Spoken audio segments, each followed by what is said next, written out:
Hello and welcome to episode 3 of our August Acceleration series this year. And today I've got something really special for you, something very different that you may not have expected to see as part of this. And for some of you, you may not even know the terminology or even the area of healing that we're going to talk about today. But trust me, as you know, series is all about reclaiming our potential.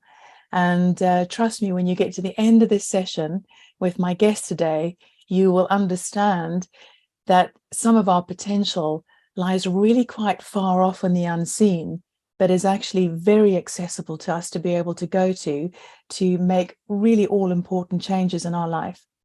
So without further ado, let me tell you that today's guest is Erin Burke. And Erin is a journalist and she's also a DJ. But her life has taken a few dramatic turns, like so many of us. And she has now turned her journey into something that she can do to help others. So she facilitates Akashic Record sessions. And people who are really wanting to throw the door open to consciousness a bit further and to look for more answers and to gather more of their own truth, and maybe to deepen the connection to themselves and to the divine. People who sense that they may have a team around them, their guides, their angelic helpers, maybe their soul family. Apart from being able to just go in and really understand more about your own healing, Erin is able to facilitate some pretty deep and life-changing work through the Akashic Records. So I think a great place to start is for me to just welcome Erin to the show and to say thank you for coming and joining us today. And I would love you to just talk a little bit about your own journey, Erin, and some of your own stories so that people can understand how your journey has led to where you are now and to what you're actually doing now, which is pretty life-changing for your clients. Hi, Erin. Well, hello, and thank you so much for having me. It is such an honor to be here. Truly, it really is. I say that from my soul. So to start out a little bit about me, I grew up on a farm in Kansas, and I grew up with 4 older sisters, and my dad was a farmer. And so as I progressed through life, I didn't realize that I had endured abuse as a child because it was my normal. And so, growing up, that was in my mind how families were supposed to act. That's how they expressed their love, or that's at least how I understood it. And that was my understanding very much through my life. And the abuse, it wasn't just as a child. It continued into my teen years, into adulthood, because I was still a part of that dynamic. I was still a part of that family. And my father was amazing. He, just the love of my life. He passed away in 2016, but at the time, I would have never survived my childhood without him.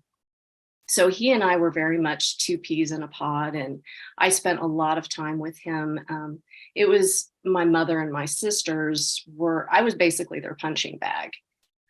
But because I had such reverence for my older sisters and I wanted to be just like them, I began to, and I didn't even realize I was doing this, but in my mind, I was like, well, I have to be better, do better so that they love me, so that they accept me. And I began creating a life based on what I thought they wanted. And and by that, I mean, I was creating a life so that they would accept me. So, if I achieved X, Y, and Z, oh, well, they're going to love me more. They're going to accept me. And that's how I began to form my life. And I started doing that very early on. And what it ended up doing, and, I'll get to the final point, but at the time I didn't realize it, but I was twisting myself into knots. I was giving up pieces of myself because I stopped being who I was. And when I was very young, I was very, very connected to the angelic realm. And I had a very strong connection to the divine, and I always have.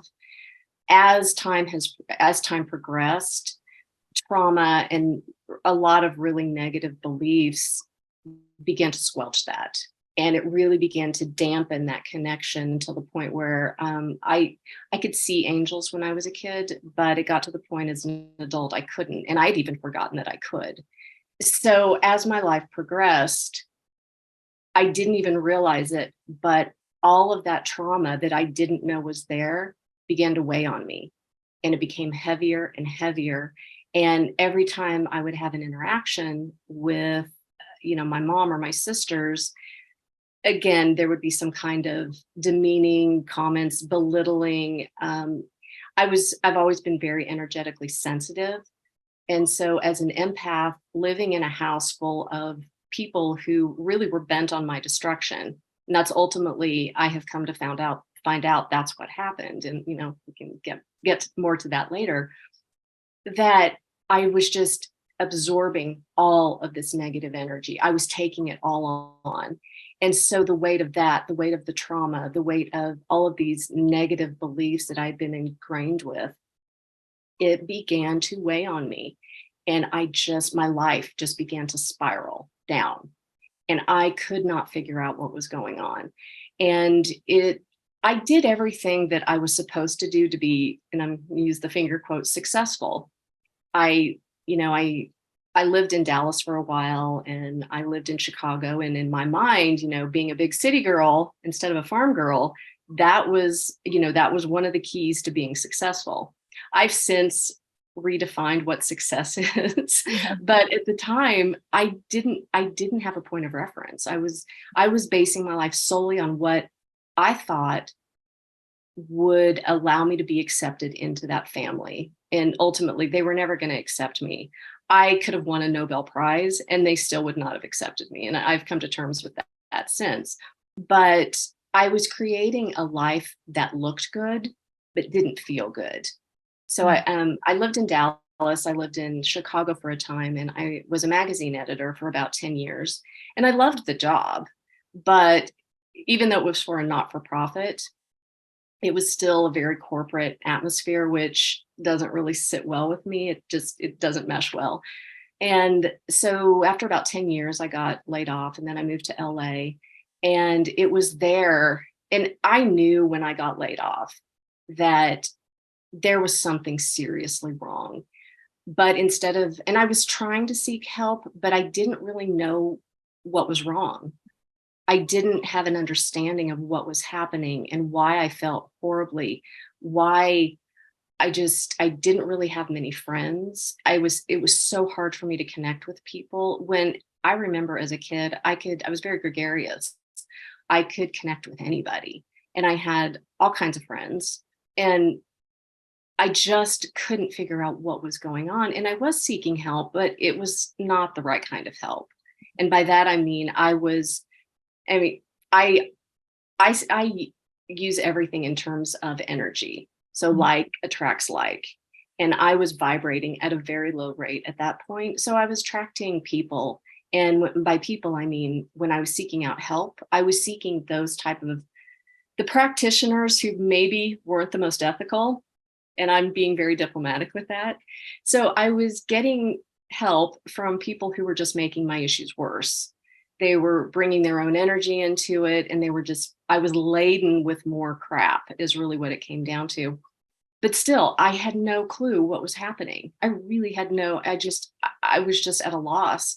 And I thought, well, if I move, things will get better.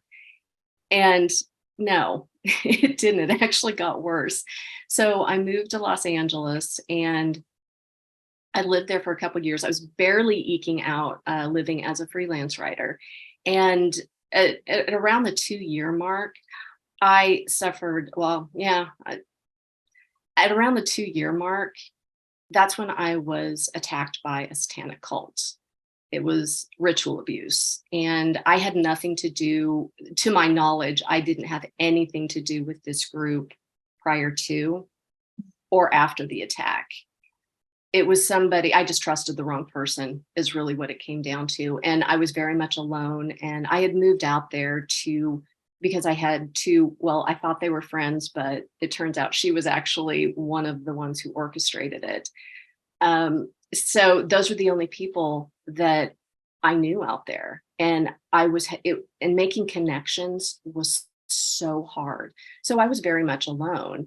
And at this point, I didn't realize that having been abused as a child left me with no discernment, no boundaries.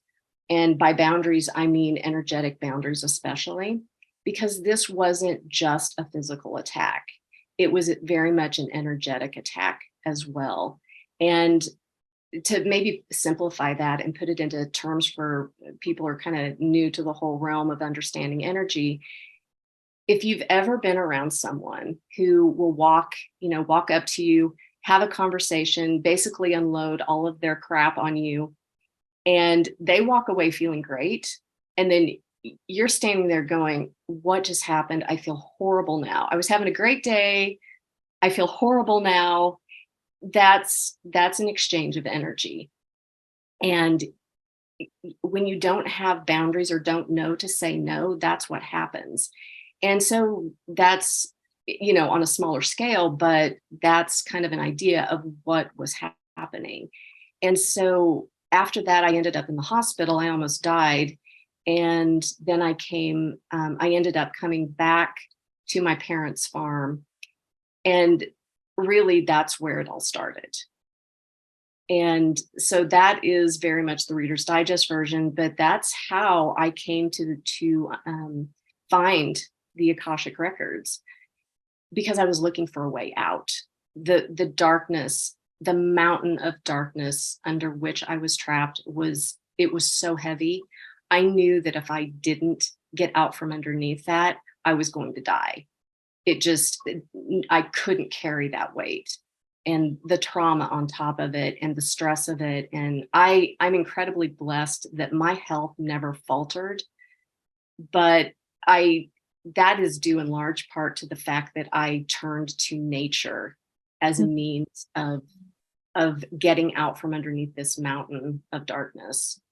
So. I think that's you've encapsulated so much that so many people experience, because in your story, which is deeply painful, and we can all see that, but what I see and what I know you see now is the gift in it, because had you not journeyed through that, you wouldn't be where you are now. And it's similar to to many of us who've come out the other side of something intense, but the whole human experience here, I think until we have eyes to see what we need to see, and it's our time to be able to make our journey, many people do end up living someone else's life.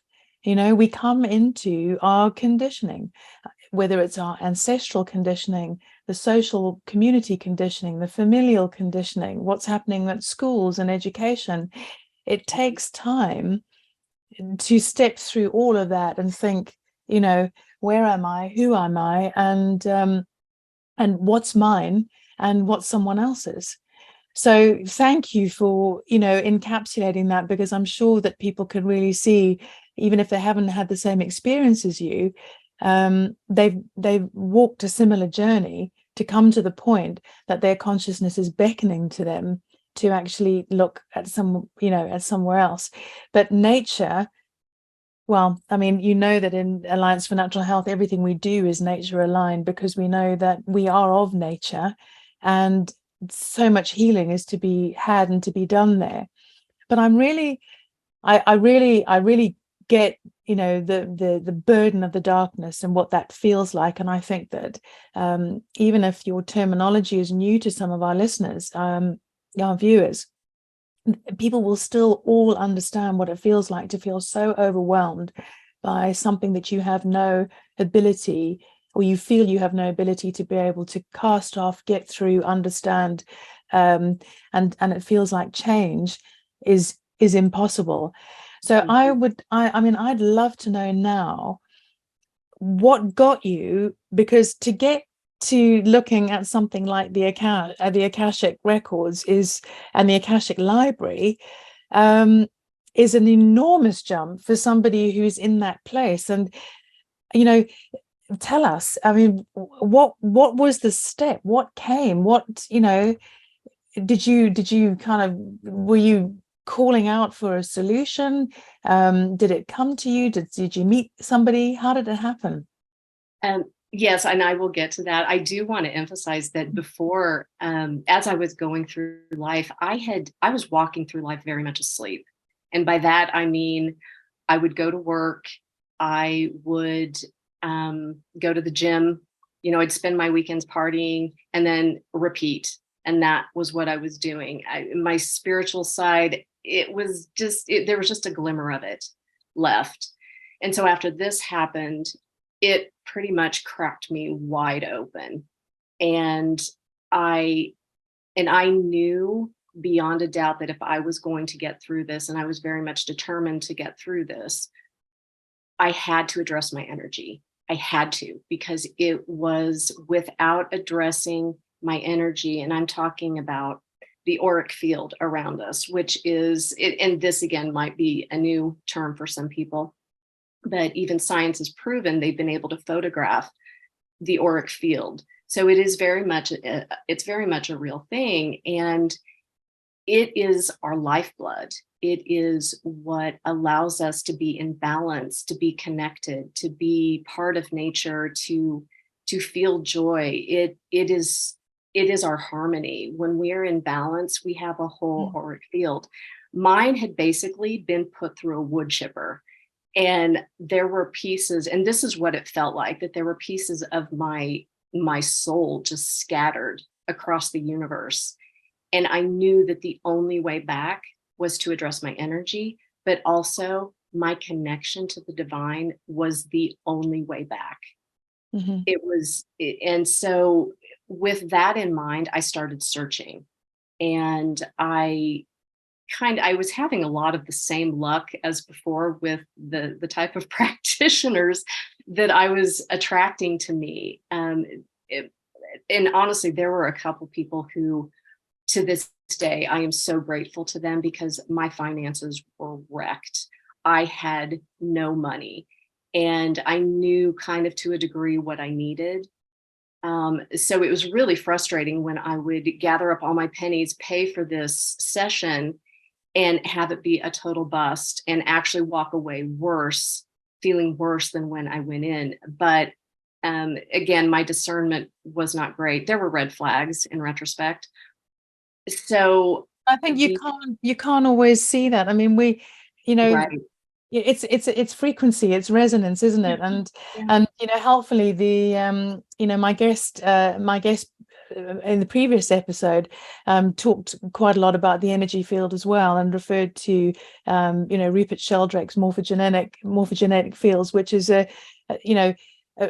a really amazing way to be able to think about it. But what you're speaking about is something that's affected every single one of us, because when we're in a down place, when our vibration is low, when our resonance is low, we often end up having an even worse day, because that's what we attract. I mean, we're just a magnet for it. So this, you're right, the spiraling out that enables you to break that cycle. For me and my journey, it was my connection with the divine as well. And I think that is for everybody, because that connection is actually that connection to source, whatever you want to call it, is where our wholeness lies. So yes. So I know I hope people are really being able to follow your journey, because I feel like it's going to resonate with many. I hope so. There was always this, hope and belief as I moved through things. I'm like, I hope that my story one day will help at least one person. And and I have had so many amazing people help me along the way, and for no other reason than they were just truly compassionate, kind, good people. And, there were a couple practitioners. One was a psychic lady who was so gifted, so amazing and so gifted. And then another friend of mine, Shannon Bruce, she was just incredible. And they were there at a time for me when I was just so low. and I needed that boost. But it's like I began to peel the layers is really what it came down to. I began to peel the layers. I didn't realize that's what I was doing at the time because I didn't really feel much different. Um, but fast forward, a little bit, and I there was a friend of mine, and a very trusted friend of mine, and I was telling her, I was like, I just, I am at my wit's end. I don't know what else to do. I'm trying to shed all of this. I'm trying, and more than anything, I needed answers. I wanted answers. Like, how could something so bizarre happen to me? Why did this happen? That was a big one for me. And I think for so many, just regardless of what it is that you've gone through, I mean, trauma is trauma. And so many times people are, why did this happen to me? How could something like this happen? And she suggested an Akashic session. And I had never heard of it before. So I was all in because I trusted her. And when I had my first Akashic session, I got my answers first time out. And it changed. I still had a long way to go, but it changed the entire trajectory of my path because it almost like those answers gave me a solid footing that I did not have before. I was doing a Scooby-Doo run. Yes. I don't know if you guys have Scooby-Doo. Yeah. We know Scooby-Doo. Yeah. That's what I felt like I was doing for the longest time. And I was getting nowhere, but just having those answers. And I knew they were true because I felt it. There Yes. was not a doubt in my mind that what she was telling me was true because I got it. It took me a little while to process it, but I started getting more sessions. And then the more sessions I had, the more I began to branch out and try other things in addition to the Mhm. Akashic records. I have a whole toolbox of things that I've done to get me to where I am now. EFT tapping, just acupuncture, yoga, meditation, I feel like I've tried it all, but I know that's not the case because there's a lot out there. But I found the things that worked for me. And the Akasha, working in the Akasha was my stronghold. It is what I come back to every day. It's something I work in every day, regardless of whether I have a client, at the time. I work in the Akasha all the time because in so doing, that is what has reconnected me, strengthened my connection to the divine. And that is what has quite literally, it feels like it has just like pulled me through to a better place, like into the future where I'm healed. That's almost what it feels like. So It's what we're seeing with with all my wonderful guests in this series is that we are so individual as beings that our entry point for healing is at multiple levels. For some, the entry point is is psychotherapy, and it's the mind, and it's again trying to understand the story. For others, their physical body is in such a state it needs to be the body that takes it. And I really resonate with where you're at, because even though in my journey, when I was so unwell, I was physically unwell, but my calling, I knew that in order to get well, I had to go through the spiritual door, and I had to heal my heart first and all those other things. And it feels like, you're showing us so clearly that the path to healing can be from this incredibly high level as well. If that's where you're being called to go there first, it will, it filters down. But before we get into some of the the depth of what you do in your sessions, can you just explain to us what is the Akash? What, sometimes the Akashic library, sometimes the Akashic records, what right. the Akasha, many words. Right. It's a very nebulous and complex thing. The Akasha is a high vibrational plane of consciousness. It's omniscient, it's omnipotent, it's a place of infinite information and wisdom. And when we access the Akasha, we're coming into communion with the pure, unconditional love of the divine. And that's one of the reasons why I love it so much, is because it's bridging a gap from someone who is, and we're always connected. I just really want to emphasize that if there's somebody listening who just feels like they aren't connected, that there's so much darkness that they can't even fathom what connection would feel like. As long as you are alive, you are connected. That connection is there. The light is there, even though you can't see it.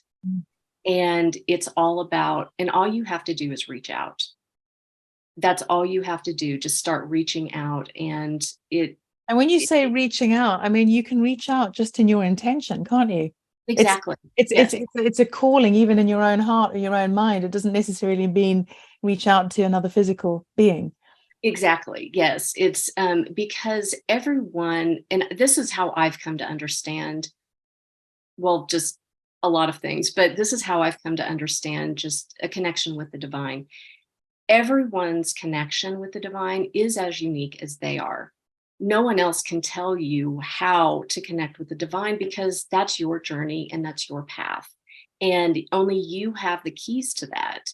And the only way to really move forward and strengthen that is to just start having a conversation.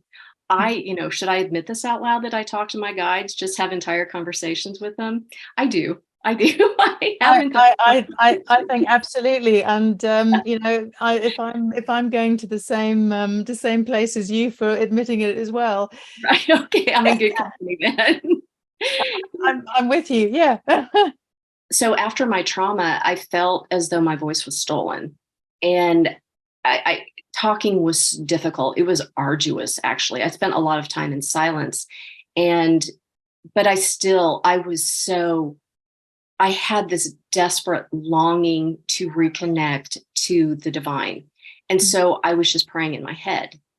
And as I've progressed, I've been able to talk a lot more. I feel much more voluble, much more just fluid in my speech. And actually, it was just the other day when I was chatting with them, and I felt this connection that it's been a long time since I had felt it, but I felt it in my heart. And it was just this moment like, oh my gosh, I'm home. This is what I have been fighting for. And it has been a fight. I mean, there have been times when a lot of it has just been excruciating. But in that moment, when I felt that connection in my heart, I was like, okay, I'm home. And so that was a really big moment.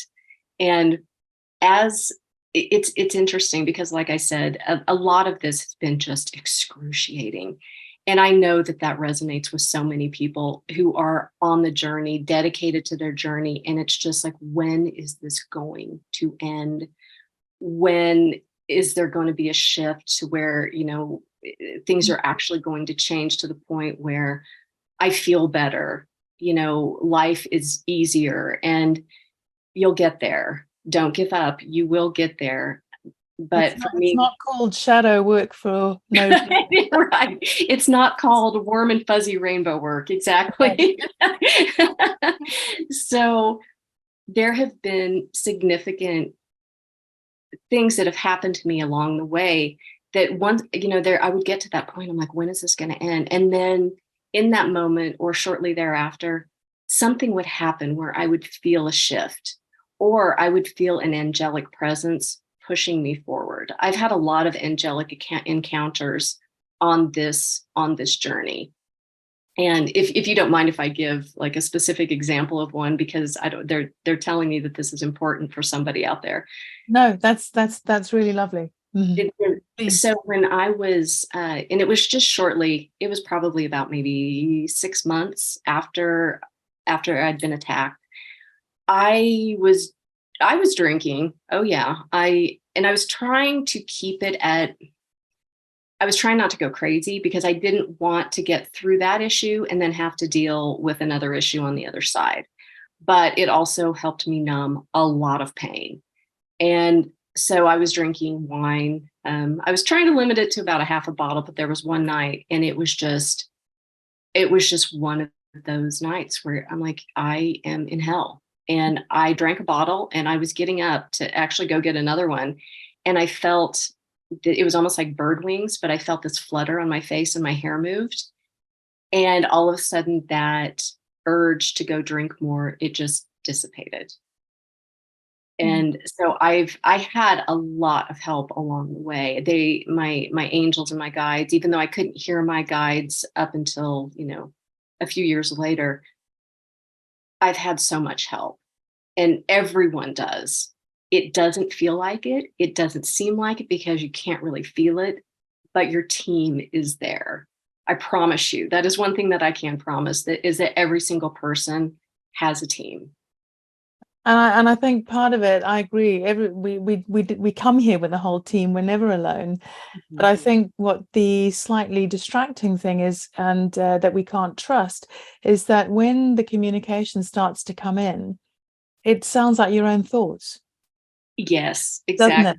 And Yeah. that's a difficult one, because we're used to having people around us who've all got different voices. Mm-hmm. And it would be rather nice if we had a load of different voices that we could distinguish, but it just all sounds like us. And, to add on to that, part of the reason why I was getting sucked down into just the muck was because the energy of my sisters and my mom, they were around me all the time, especially in my formative years, because I lived on a farm. So I didn't have any other kids to play with. And it was a very isolated existence. And because I had no boundaries, their energy was coming into my field. So I've been basically walking around for the bulk of my life. I've dealt with it since then, carrying around their energy. And I know that a lot of the voices that were speaking to me were them. And I couldn't hear my guides over these voices that were just, and it wasn't always audible. Sometimes those voices come from here, and they're the ones that were telling me that I was undeserving, unworthy, unlovable, unloved, unwanted. I didn't belong here. And that was a big one, because all of this was happening subconsciously. I couldn't hear it. Mm-hmm. But all of this was going on, and your subconscious is a million times stronger than your conscious mind. So anything that's going on in your subconscious, your belief systems, if there's energy that does not belong there, then that's why my life was just spiraling, and I didn't know it. I didn't understand it. And so purging that, coming back into harmony with me, and just having me as a sovereign being, as everyone has that right to be that sovereign being without interference. That was a huge aha moment for me, when I was like, a lot of this isn't even me. Yeah. It's somebody else. Yes, absolutely. And that's a huge one. And that step into sovereignty, I mean, really that's the rite of passage of adulthood, isn't it? Is that it takes you a lot of adulthood to get there. But I think now we're also moving through layers and layers of trauma and pain and the rest of the conditioning, and obviously what's taken place on the planet in the last 3 years, and this enormous change that we're all going through. For me, the driver for wanting to put these series out every year is that very much the missing piece of the jigsaw puzzle is what we do in the unseen and in the non-physical. And yet that's the bit that's been so taboo. That's the bit that gets bagged up and labeled woo-woo, and nobody wants to kind of touch that. Right. And yet we spend our entire lives yearning for the connection to the missing bit of the jigsaw. Yes. And so, it's amazing, that the depth of your pain took you straight there, because it was the only thing that you knew, that you've got to get that back into place again so the rest of it can happen. And I just and I do hope that people listening realize that these opportunities are here for all of us to be able to do that. It's not, for you or for me and not for anyone else. And you said something a while back in our conversation about you knew it was truth because you felt it. And I'd love you to just talk a little bit more on that, because I think half of the, more than half of the difficulty with the non-physical is that where is the tangible evidence for the left brain that lets you, put a check in that box and say it's okay. So I'd love to hear you talk a little bit more about, how you discern what's right for you.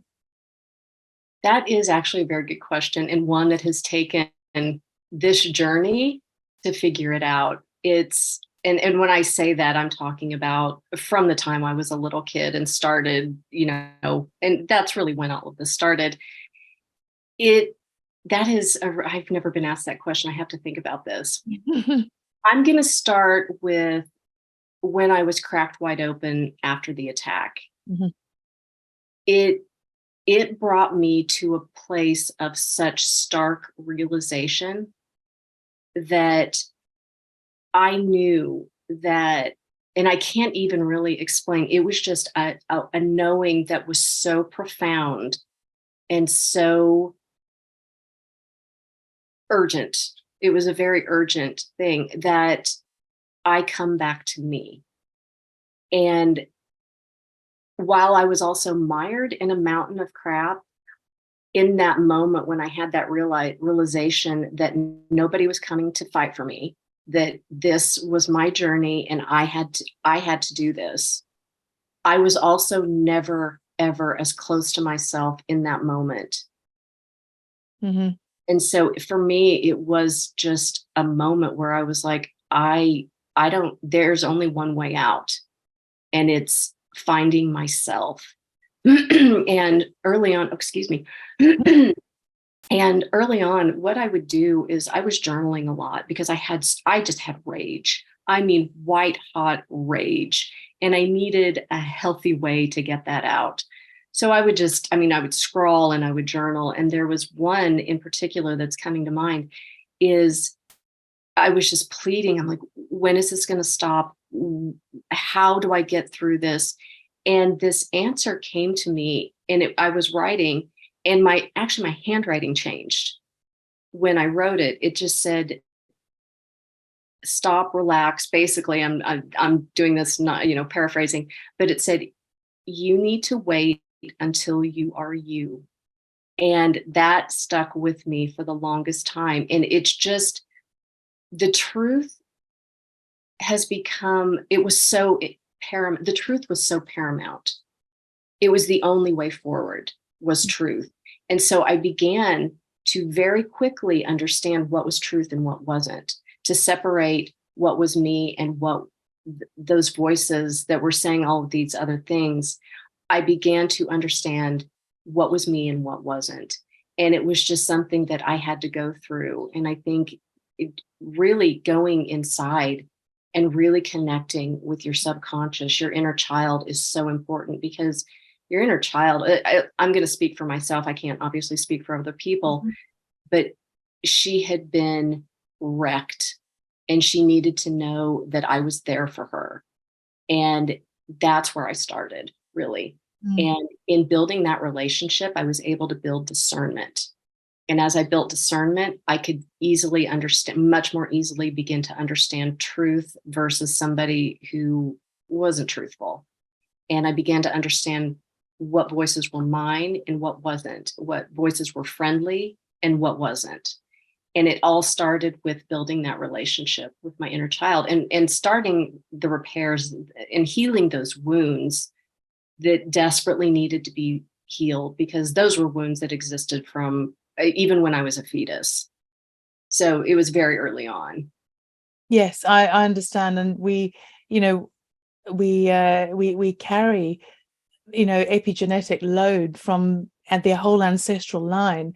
And that is, I mean, the ancients have known that always, that we carry that. But of course, it's now all been verified in science that, there is such a thing as epigenetics, and this does come through. Well, the trauma energy and carrying the emotional load of our forebears, is also very much part of our journey, I think. So thank you. You've explained that well, and that is the answer, isn't it? Is getting to the point of trust with self, that you can actually feel what is resonating with you as truth and what isn't. And obviously, I think truth is one of those difficult concepts, because someone's truth is not the same as somebody else's always when it comes down to this. But the choices that we make, we need to be making from the heart, and we need to be making, we feel it in our gut when we're connected, when we're inside, when we're in balance, when we're in the present moment. You generally can feel when something is right and when it's wrong, when it's a red flag and when it's not. And whether you choose to follow that, I think, as you've so aptly shown us, it comes with experience, doesn't it? It does. It's like any relationship. It takes time to, especially if that trust has been in any way compromised. Yes. And,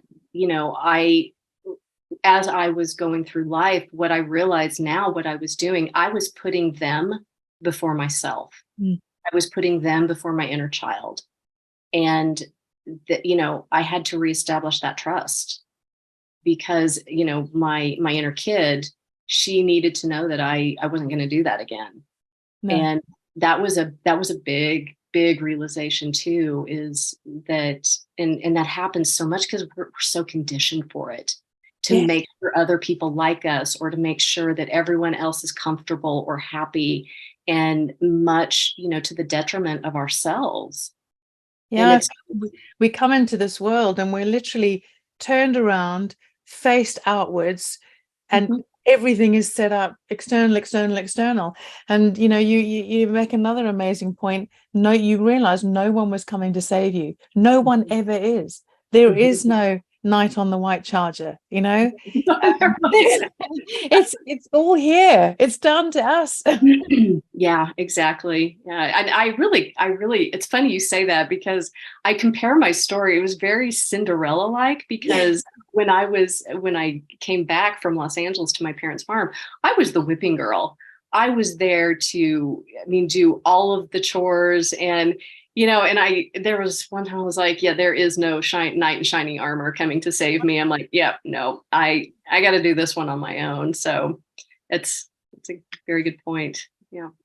So, Erin, I'm loving this conversation, but I can almost feel the audience saying, get to it, get into the records.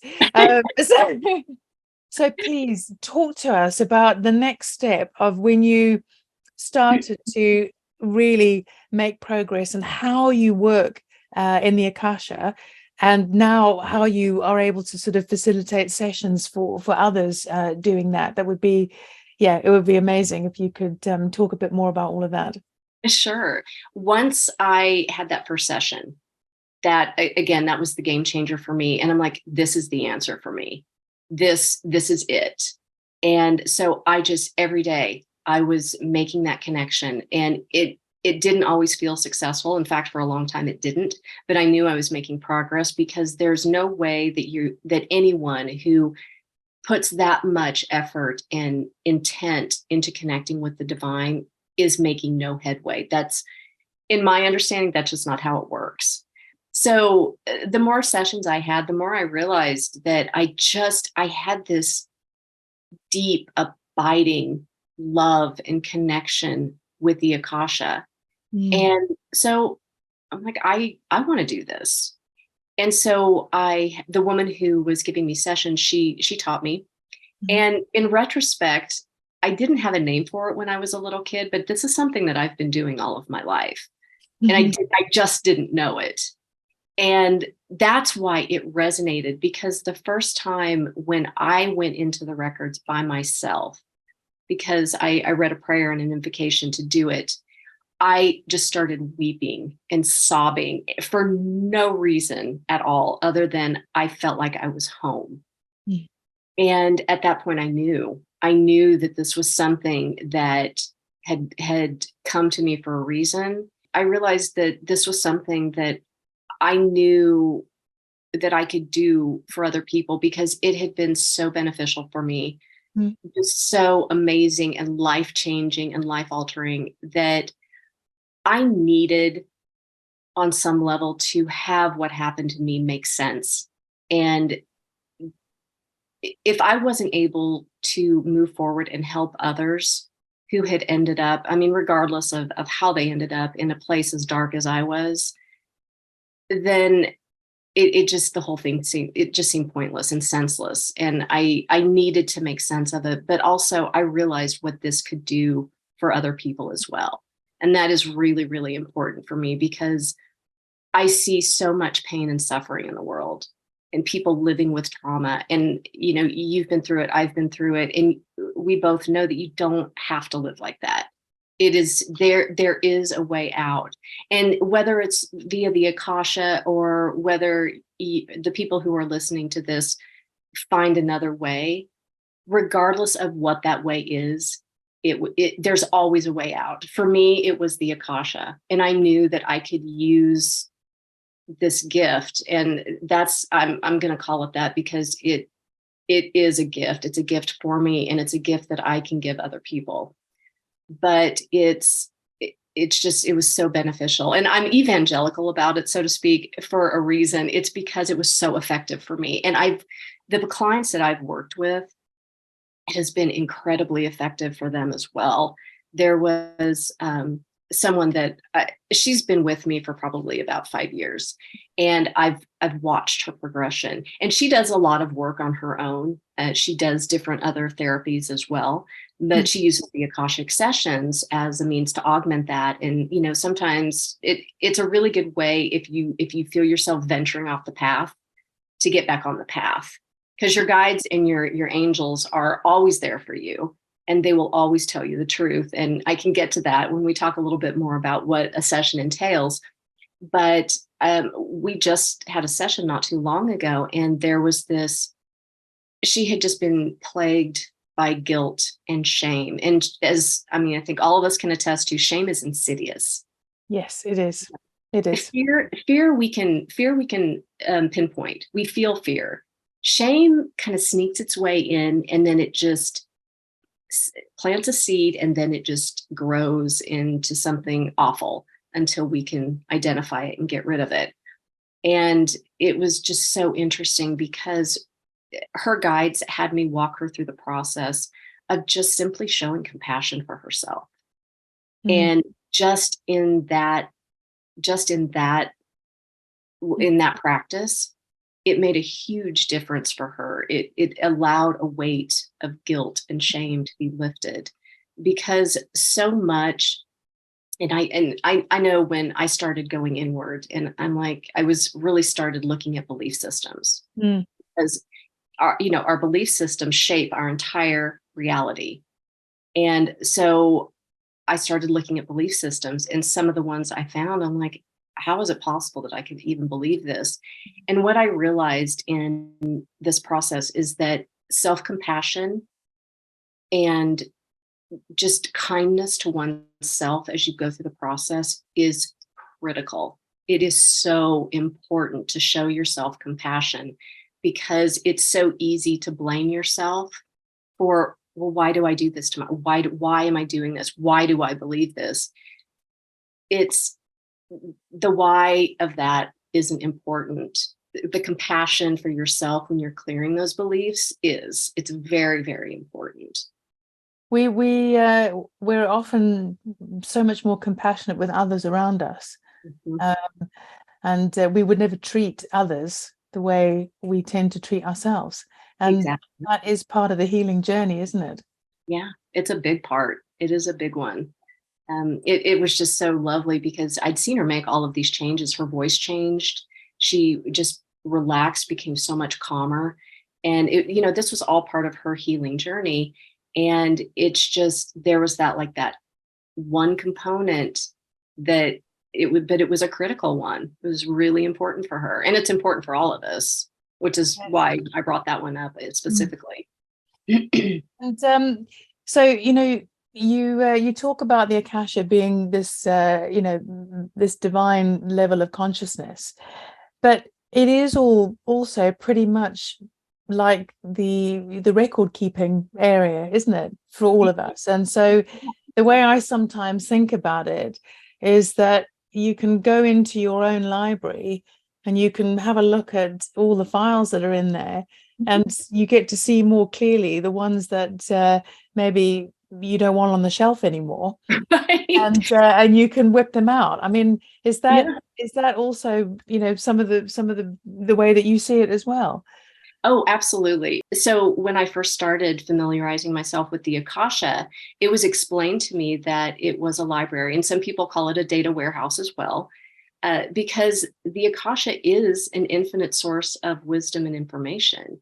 In fact, I don't think I ever told you this, but on the History Channel, they had a segment and they were talking about Albert Einstein getting his inspiration from the Akasha.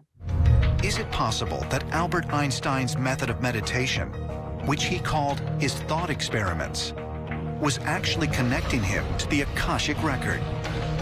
Could the Akashic Record be the source of inspiration behind the world's geniuses? If so, how could such a metaphysical plane of knowledge exist? Perhaps the answer can be found in one of Albert Einstein's many theories. So the Akasha is it's like I said, it's infinite, it's omniscient, omnipotent, and in it are individual records for us, and those are our soul's records. And so that is what we access during an Akashic session. So it's shortcutting your ability to be able to ask your soul questions, really, isn't it? Yeah. Pretty much. Yeah. No, not even pretty much. It is, because it's the person's guides are there. It's not me rummaging around in somebody's soul. That is way above my pay grade. That is so far above my pay grade. And that is a responsibility I wouldn't want anyway. But what I'm doing is, when I am facilitating an Akashic session, what I'm doing is I'm connecting someone who, like myself at the time, when I was so entrenched in trauma, I couldn't make that connection myself. Mm-hmm. So what I'm doing is I'm bridging a gap, and I take this person who is interested in finding out more about what's in their records. I'm bringing them into the Akasha, and then I am bridging the gap between them and their guides. And their guides are the ones who are going through their records. And the individual, I usually suggest that people ask about 3 to 4 questions, because my sessions are an hour long, and that's usually about how many questions we can get through in an hour. And so this person, the client can ask questions, and a lot of times the client sometimes doesn't have questions. I've had people come to me and say, I have no idea why I need a reading, I just do. Mm-hmm. And it's their guides prompting them, because a lot of times they're trying to get their attention if somebody is veering off a path, or if they need information to move forward in a healthy way. And that's what this is all about, moving forward in the healthiest way possible. And truth is really the only way to do that. And if they've been trying to get somebody's attention and the person isn't listening, and we all do it. We all do it. That is not a judgment for anyone out there. It's just the human condition, especially with technology. Technology has been a very, very big distraction for us. And so what I'll do is I'll facilitate a session, and the guides will automatically, when I start going in, when we start going into the Akasha, and the client is there with me. And they can, typically those who are sensitive can feel the difference, the shift in the energy. I think pretty much every client I've ever had to some degree has felt the difference in the energy. And if the person doesn't happen to have questions, then their guides will just have me explain to them what's going on, whether it need to be physical. A lot of times how I see it energetically. they'll show me different colors. They'll talk to me, and if there's something especially that could be especially painful to hear, because the truth is necessary. It is not always a picnic, and it is not always fun. Yeah. I mean, it can be very hard to hear the truth. And so I'm very careful sometimes, especially when it's around something seriously traumatic. I take great care to phrase it in such a way. I try to do it as compassionately as possible. Mm-hmm. And there are times when I'm like, how I do it is I talk to them, to their guides, and I'm like, I don't say it out loud, but I'm like, okay, how do I phrase that? Because I need help with this, just to make sure that it's delivered carefully. And they will, and they will give me verbatim what it is that I need to say. And a lot of times they'll do that to ensure, because they know how to relate to the individual. Our guides and our angels know us better than we know ourselves. And they know how to communicate in a way that we understand. There's one client that I have, and she's very funny.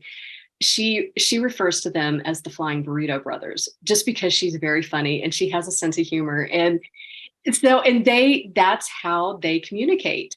And they call themselves, in her midst, the Flying Burrito Brothers. And and so for those out there who are really trepidatious about making that connection, we're taught, or I know I was, you have to say it just right. Or you can't say this, but you have to say this. You always have to be respectful, which of course, I would say most people probably are. But one, they're not fragile.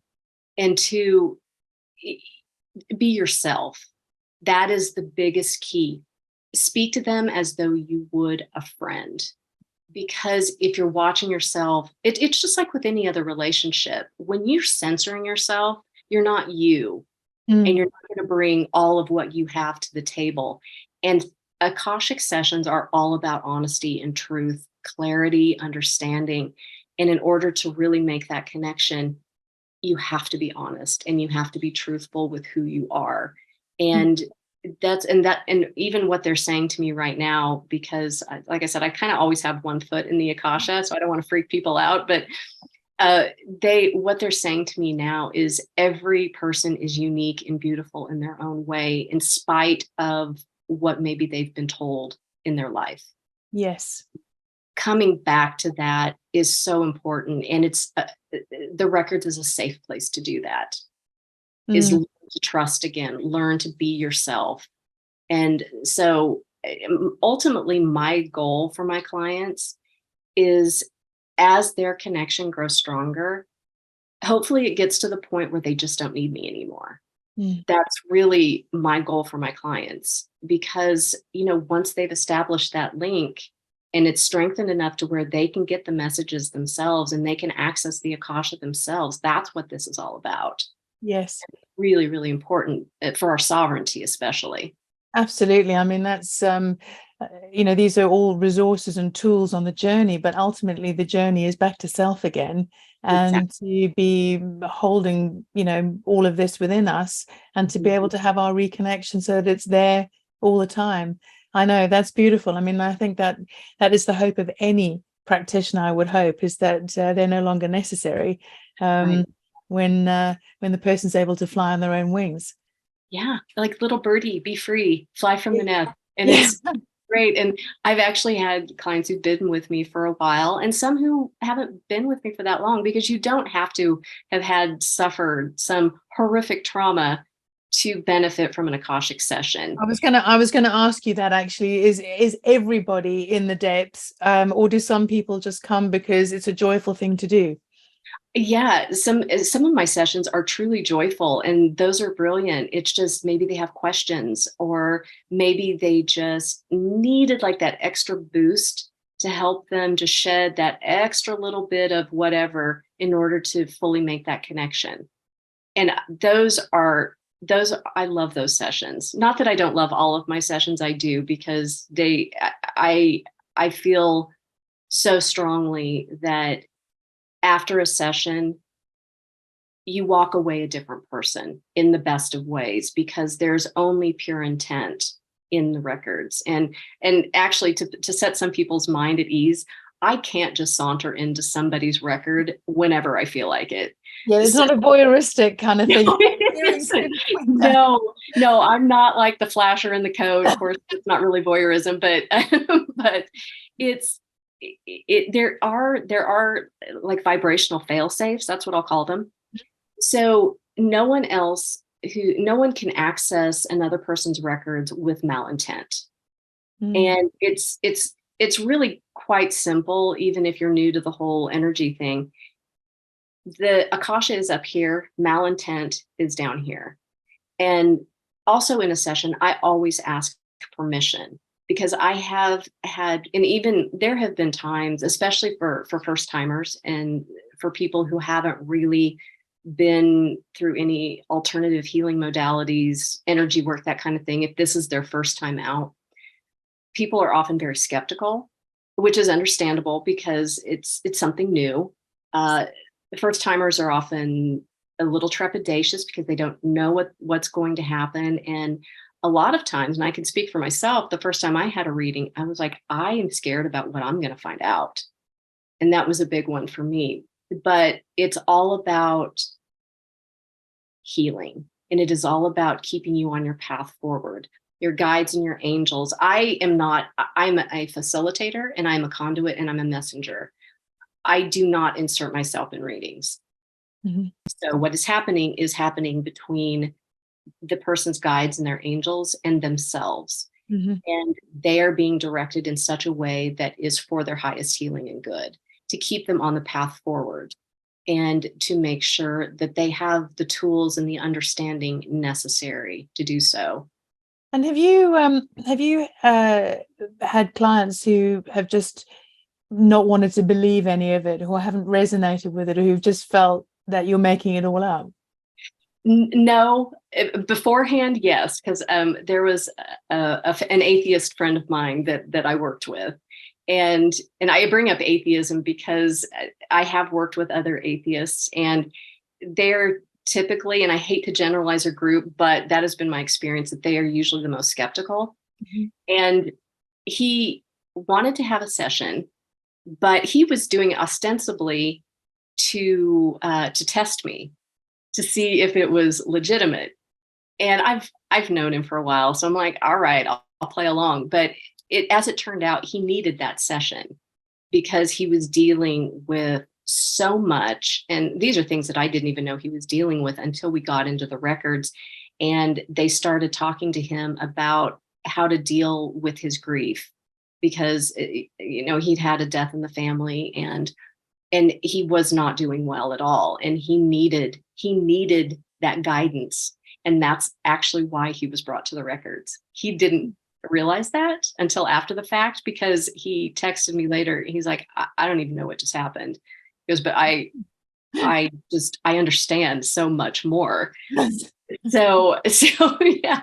And I probably even shouldn't put this out there, but he said, I think I was hit by the Erin train. So I was like, I think that's a good thing. But he got out of it what he needed in that time. And that's the beauty of the records and working with your guides and your angels, because they know what we need. We don't always know what we need. And another person most certainly almost never knows what we need in terms of working in that space. And so, yeah, I've had clients kind of run the gamut, and it's very difficult actually to read clients who are skeptical and hesitant, because I can't read for somebody who doesn't want to be read. No. And So I think that's a very good point, is that this is not a test for you or for anyone else. If the calling is there, right, and the openness is there, that's actually what opens the records, isn't it? Yeah. And it is. That person has to be willing. I can't force anything out of them. Because I'm not going into their field. My energy is always very separate from my clients. And so if there's somebody who's really resistant, because I've had clients too, they're a little bit skeptical going in, and then they kind of loosen up a little bit. But if we get to a topic where consciously they want to know the answer, but subconsciously they're like, oh no, It's like, you can actually feel the brakes go on and it just goes black. And So interesting. Yeah. so for a lot of times, people who aren't familiar with it, they think that they're giving up all of their power and all of their control, when in fact, they have total control and power over what happens, really. If there's something that they don't want to talk about, then, or if there's something that they don't want me to know, I mean, and really the guides and the angels are leading the charge. They're not there to out them for anything or shame them for anything. This is all about giving them a way forward in a healthy way. So if this person doesn't want me to know something, their guides and their angels aren't going to out them. They're not going to say, hey, guess what, Erin, they did this when they were in 5th grade. Can you believe that? I mean, that's not how it works. So they have their best interest at heart. They always have the clients, and as do I. That's wonderful. I mean, I think you've explained it so well, and I know we're getting to that time when I'm going to need to let you go. But I think before I let you go, have you got any last words or anything you'd like to share with the audience? That is a very good question. Okay, so Mel, I'm going to have to think about this one, because I think I had this one sorted, and I have to remember what I was going to say, because I think it was super profound too. Yeah. Okay. Yes, I do. Okay. I would suggest, regardless of where you are, if you are just starting out on this journey, seek Mother Nature. Mother Nature, beyond a doubt, was my biggest ally in healing. And I started there. The animals, I can't even tell you, when I couldn't even be around people, I surrounded myself with animals. And I raised baby ducks, baby chickens, cats, dogs. Oh yeah, I had a menagerie. And I was surrounded by unconditional love every day. And it was huge, especially in retrospect. Ground. I cannot even stress how important that is. Ground.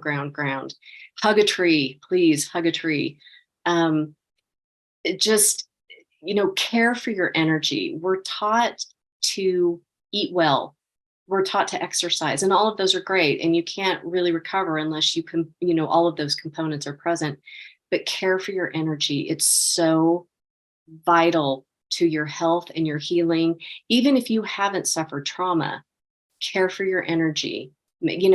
Energetic boundaries. No is a very powerful word, and it's yours to be used whenever you are in an uncomfortable situation. Listen to your instincts. So those are some of my parting words, but I can't even stress enough how much Mother Nature played a role. She was absolutely critical in my way forward. And I would like to add, this is probably I don't know if you want to include this or not, but I'm gonna say it anyway, and then you can whack it if you want. Some of the methods that I used essential oils, flower essences were so amazing. Yes. They're so powerful, but they're so subtle, and they work on the subtle energetic bodies. And as I progressed through my journey, there were oftentimes many people tried to get me to take antidepressants. And I always said no, because for me, and I'm speaking for me, I'm not trying to proselytize anyone, but I knew that if I started down that road, I was never going to heal. I knew that to my core, because I was depressed for a reason. I was in pain for a reason. And I knew that if I did not deal with that, if I did not trudge through the crap that I was in, process it and deal with it, a pill was just going to mask it. And that, I really think that the moments where I said no to that and instead turned to Mother Nature, and it wasn't easy because it wasn't a quick fix, but grounding and doing all of the things that I did working in nature, it aligned me. Yes. It might not be a quick fix. No, it's not. But it is a fix. Yeah, that's just it. It's a fix. It's what brought me back into harmony with my body, my mind, my spirit. It healed me in ways that I never even knew possible. Yes, I'm into that. I mean, I couldn't agree more. And so how, if people would like to reach you, get to you, work with you, how can they do that? I have a website. It's thesoultruth.life. And there is I just want to say that there is a mugshot of Maud the super cat. She is with us in all the sessions. You know, I was not gonna leave this session without mentioning more super cat. And she appreciates that. So Maud is on there as well. And I'm just mentioning that because she is in all of my sessions. Animals love the energy of the Akasha. They respond to it so well because it's so high vibrational. Oh, and as well, I'm on Instagram. It's at thesoultruth.life. I'm not a constant poster, but I do have content on there. And you can also direct message me on Instagram. I check every day. I just don't post every day. And then if you want to email me, you can email me at thesoultruth.life@outlook.com. That's amazing. Erin, thank you so much. It's been such a colorful, beautiful, expansive conversation, and I hope that it's opened doors for people. I hope that it's enabled a gentler, entry point maybe, and realize that there's a whole world out there if we can just push the door open a little bit more. Right. Because it's profound in the level of healing if it's part of your journey to go that route. Exactly. Yeah. There's just it's so beautiful, and I love it so much. I love what I do. It shows. You glow. I do. I know it's a part. I used to work in corporate America, so this is definitely a different path, and it's one that I'm much happier with. So yes. I do. I would love to work with anybody who is interested. Amazing. Erin, thank you so much for spending the time with us. And yeah, thank you so much for having me. I appreciate it. This has been brilliant. I can't thank you enough. So yeah. Wonderful. We'll see you again. I know we will. Yes, we will. I will be to England very soon. I'm not sure when, but I know that sounds creepy and stalkery, but it's not meant to be. We will welcome you with open arms, and if you come and there's people that want to work with you, we can facilitate that as well. So yes. Thank you so much for your time. Have a wonderful day. You too. Thanks, Mel. I'll talk to you soon. Okay. Bye.